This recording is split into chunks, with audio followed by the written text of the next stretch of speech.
times out of 10, we catch the guy complaining. He gets the ticket. Well, I wasn't talking about me. But we're sensitive to that. We beg people to drive respectfully, and some do. Most do. A few don't, and then we give them corrective behaviors when we can catch them. But anyway, we'll keep you safe. Is there any other quick questions? I know it's time. It's 9 o'clock. It's ready to go. Yes, sir. Did you get that guy that killed that guy over on Buckeye Boulevard? Did we get that guy that killed The the guy on Buckeye Boulevard got shot about a year ago and killed. And I don't know if it was Winter Haven Police or We caught, there's 3 incidents there. We had one guy shoot at us. We caught him with a bullet in the head. And then we had another one over there shot at a Winter Haven police officer that helped us, and we caught him with another bullet. And then we had a third one, yes, I believe so, because we don't have any unsolved homicides. So we had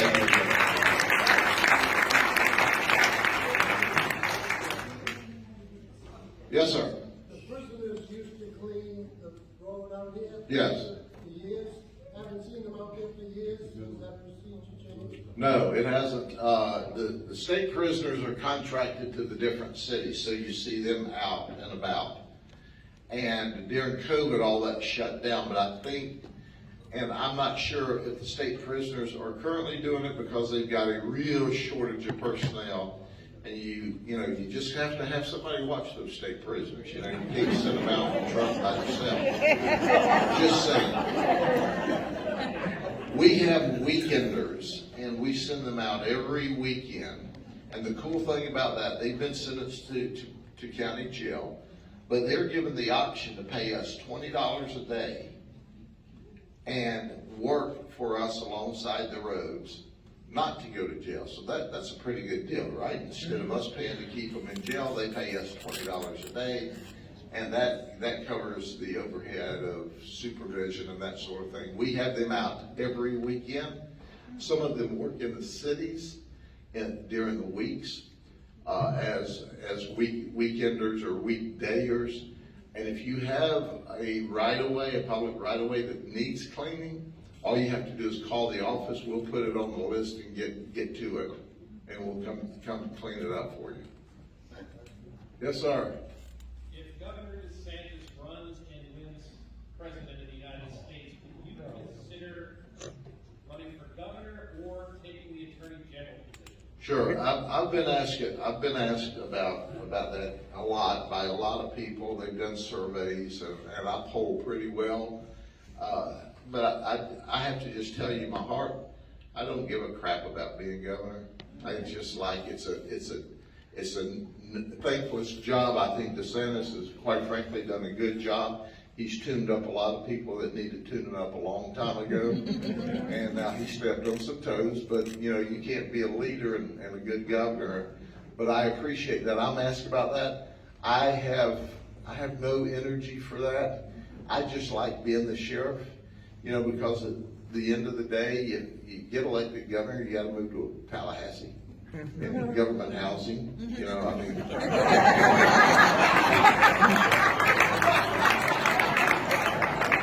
And then after 8 years, they want to throw you out. So I don't think so. You're never supposed to say never, but I just love being the sheriff of the county. We love you.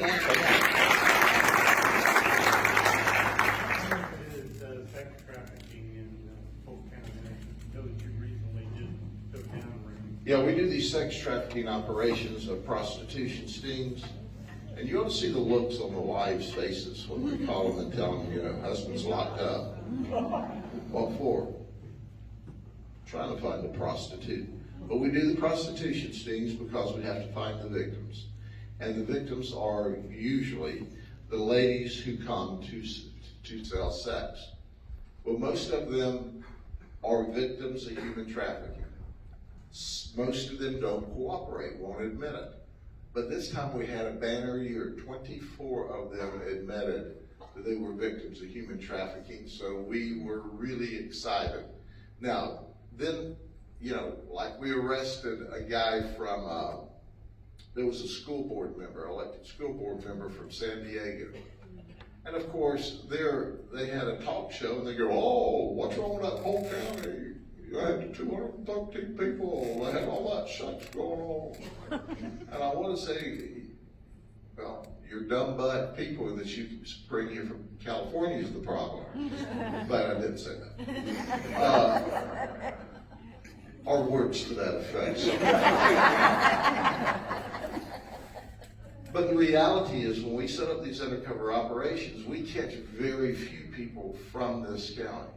This is a big metro area. If you take from St. Pete to Daytona, we're talking, what, about 10 or 11 million people? 10 million people, and they come from all over. Sometimes South Florida, sometimes North Florida, sometimes they're visiting from California to site. But the whole idea is to look for them. This time there were 14 ladies that were illegal immigrants. And those 14 ladies, 6 of them admitted being trafficked here by human traffickers that went down there, found them, smuggled them across the border, indentured them. And that's the victims we're looking for. Now, I think the rest of them were also in the same condition, but they wouldn't tell us that. But we're going to keep having these operations.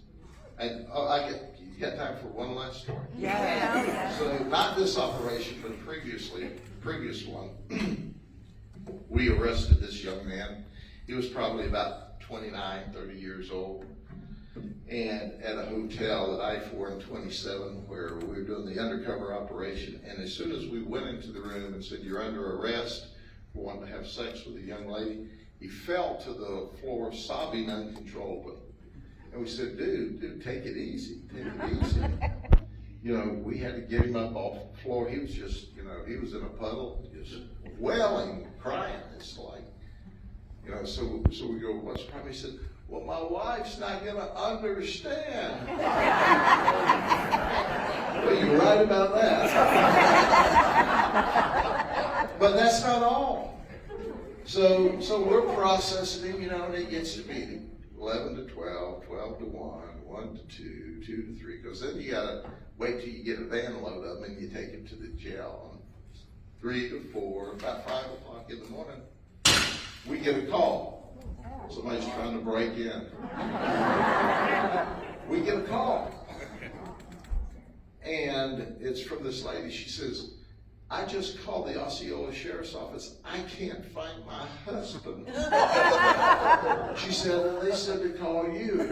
And we said, well, what's your name? And I'll say, Mrs. Smith. We're here on our honeymoon. We just got married.